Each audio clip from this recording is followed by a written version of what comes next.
So ನನಗೆ ಶ್ರುತಿ madam ಅವರ ಒಂದು ಸೀಸನ್ ಬಿಟ್ಟರೆ ನನಗೆ ಯಾವಾಗಲೂ ಒಂದು ಅನಿಸೋದು ಯಾಕೆ ಹೆಣ್ಮಕ್ಳು ಅಂದರೆ ಹೆಣ್ಮಕ್ಳು ಬಿಗ್ ಬಾಸ್ ಅಂದರೆ ಹುಡುಗಿರು ಯಾಕೆ ಬಿಗ್ ಬಾಸ್ ಗೆಲ್ಲಲ್ಲ ಅನ್ನೋದು.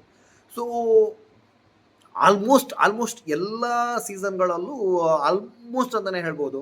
ಈ ಹೆಣ್ಮಕ್ಳು ಹೆಂಗಂದರೆ ಒಬ್ಬರಲ್ಲ ಒಬ್ಬರ ಶ್ಯಾಡೋದಲ್ಲಿ ಇದು ಮಾಡ್ತಾ ಇದ್ದಾರೆ. ಅಂದರೆ ಇದನ್ನು ಯಾವ ರೀತಿ ನಾನು ಕಡಿಮೆ ಮಾಡೋದಂತ ಅರ್ಥ ಆಗ್ತಾ ಇಲ್ಲ. ಸೊ ಇದನ್ನು ನೆಗೆಟಿವ್ ಆಗಿ ತಗೊಳ್ಳೋರು ತುಂಬ ಜನ ಇದ್ದಾರೆ. ಅಂದರೆ ಇವಾಗ ಮೋಕ್ಷಿತ ಅವ್ರು ಬಂದ ಕೂಡಲೇ ಮಂಜು ಅವ್ರ ಜೊತೆ ಇದ್ದರು. ಆಮೇಲೆ ಶಿಶಿರ್ ಅವ್ರ ಕಡೆ ಹೋದರು. ಆಮೇಲೆ ರಜತ್ ಅವ್ರ ಕಡೆ ಹೋದರು. ಅಂದರೆ ಅವರಿಗೆ ಅವರ ಅಸ್ತಿತ್ವದ ಬಗ್ಗೆ ಅವರಿಗೆ ಕಾನ್ಫಿಡೆಂಟ್ ಇರಲಿಲ್ಲ.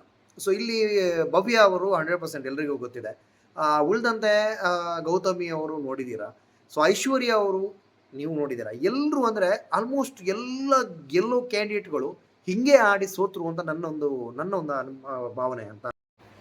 ಸೊ ಯಾರ್ಯಾರು ಟ್ವಿಟರನ್ನು ಫಾಲೋ ಮಾಡ್ತಾರೋ ಇಲ್ಲೋ ಗೊತ್ತಿಲ್ಲ, ಅವರಿಗೆಲ್ಲ ಗೊತ್ತಿರ್ಬೋದು.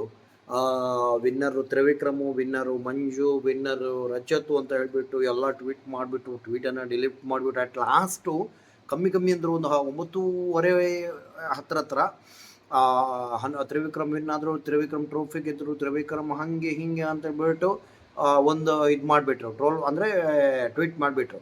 So at the next moment Hanumanthu ಗೆದ್ದರು, ಹನುಮಂತು ವಿನ್ ಆದರು, ಹನುಮಂತು ಟ್ರೋಫಿ ಗೆದ್ದರು, ಉತ್ತರ ಕರ್ನಾಟಕದ ಜನತೆ ಬಿಟ್ಟಲಿಲ್ಲ, ಕಡೆಗೂ ಮುಗ್ಧ ಮನಸ್ಸಿನ ಹನುಮಂತು ವಿನ್ ಆದರು ಅಂತ. ಸೊ ನನಗೆ ಆ್ಯಕ್ಚುಲಿ ಓಕೆ, ಅಲ್ಲಿ ಇರ್ತಾರೆ ಒಬ್ಬರು ಅಂದರೆ ಅಷ್ಟೊಂದು ವೀಕ್ ಆಯ್ತಾ ಸೆಕ್ಯೂರಿಟಿ ಕಲರ್ಸ್ ಕನ್ನಡದ ಅಂತ ಅಂದರೆ 9:30 ಆಲ್ಮೋಸ್ಟ್ ನ್ಯೂಸ್ ಬಂತು. ಸೊ ಕಳೆದ ಕೆಲವು ಸೀಸನ್ಗಳಿಂದ ನಾನು ನೋಡ್ತಾ ಇದ್ದೇನೆ, ಆ ಒಂದು ಪೇಜನ್ನು ಫಾಲೋ ಮಾಡ್ತಾ ಇದ್ದೇನೆ. ಸೊ ಅದೊಂದು ಒರಿಜಿನಲ್ ಆಗಿ ಸತ್ಯವಾಗಿ ಅವರು ಅದನ್ನೊಂದು ಇದು ಮಾಡ್ತಾರೆ ಅಂತ ಹೇಳ್ಬೋದು.